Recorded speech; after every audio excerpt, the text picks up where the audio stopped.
Hey everyone, in this video I want to show you about making telephone cross connects. So this is real common when you have like a phone system, like a PBX of some type, and the PBX terminals are usually distributed on a distribution set of blocks. These are 110s. Sometimes they use 66s. More commonly you're seeing these now because they're space efficient. Anyway, so what happens is a lot of times your wiring that goes out to the phone jacks or extended to some other part of the building will come in and terminate on 66 blocks, but you need to make a cross connect or a cross connection with a jumper wire from the 110. So if we say we needed terminal 4 on the PBX or port 4 on the PBX, cross connected to cable number 7 down here on the 66 block, we do what's known as a cross connect. Now the way we do that is with something called jumper wire. Most of the modern PBXs now just need what's known as a single pair jumper wire, and jumper wire is just your copper, 2 wires, usually 22 or 24 gauge wire, and it comes on a big spool like this. And what makes it easy to do this when you're doing a bunch of these is rather than trying to twist off what you need in advance, is take the spool and set it on the floor like in a cardboard box or in a trash can with no bag in it, and then just pull from it and let it pull easily like that. So I'm going to start one, and then what I'm going to do is I'm going to move the camera in a little closer so you can see what I'm doing. But so I've got my spool on the floor, I've got my jumper wire in my hands. I'm going to go atop this mushroom here. I'm going to connect to port 1, or I'm going to push it into the grooves. So, all these 110 blocks have these grooves in them. I'm going to push it into the grooves for port 1. Then I'm going to take the other end. Now, if you're doing this right, and it's kind of a personal preference, you should leave like a little dip of slack. See, I took my finger and I kind of pulled some slack to hold it there. And then as you take the wire and move it to its destination, keep that slack in there. And then of course the same is true on the other end. It's kind of a wiring preference. Whatever you've been taught, or some PBX guys do it differently. I'm not real big on the whole slack thing. I tell you one thing the slack thing does make that's nice is later when you're trying to identify the wire, you can pull on it from really far away, and if it's got some slack in it, you can see the slack bouncing.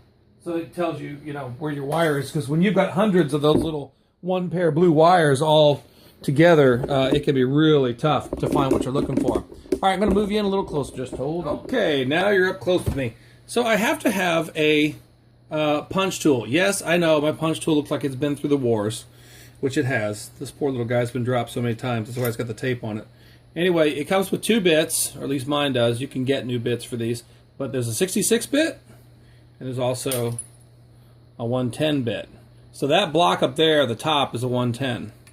So, and also, when you're doing this kind of work, technically, you should not be wearing jewelry. So remove any jewelry while you do this kind of work. I have to say I get lazy sometimes, though, and I don't. Anyway, so I'm going to terminate up here. Okay, so I've got my connection made up here on port 1 of the PBX.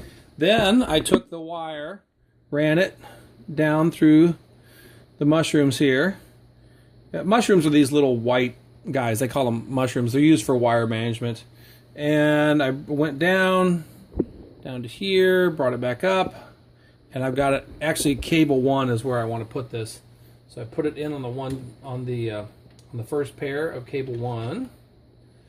So, truth in advertising, this is actually not a cable destination. It's a special 66 block with little RJ11 ports on the side. But this would be the same, though. The demonstration, the idea is still the same.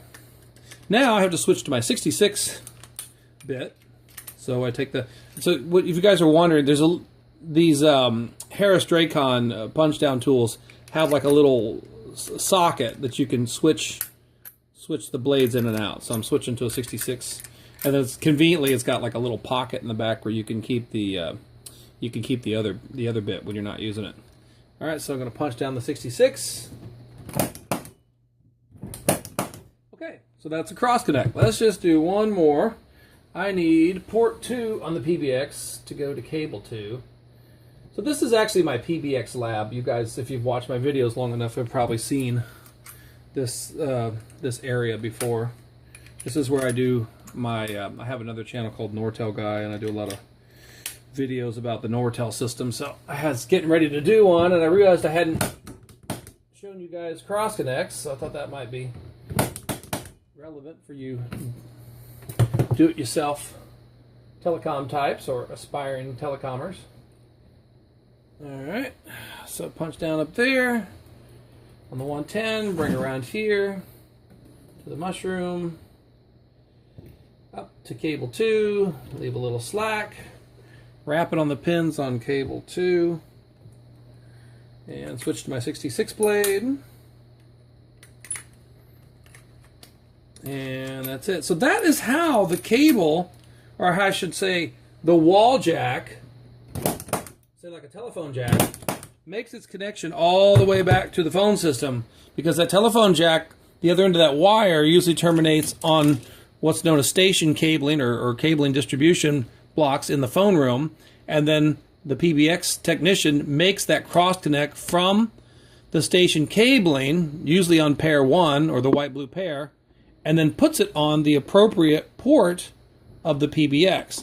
So these 110 blocks have 25 pair cables that are going into the PBX.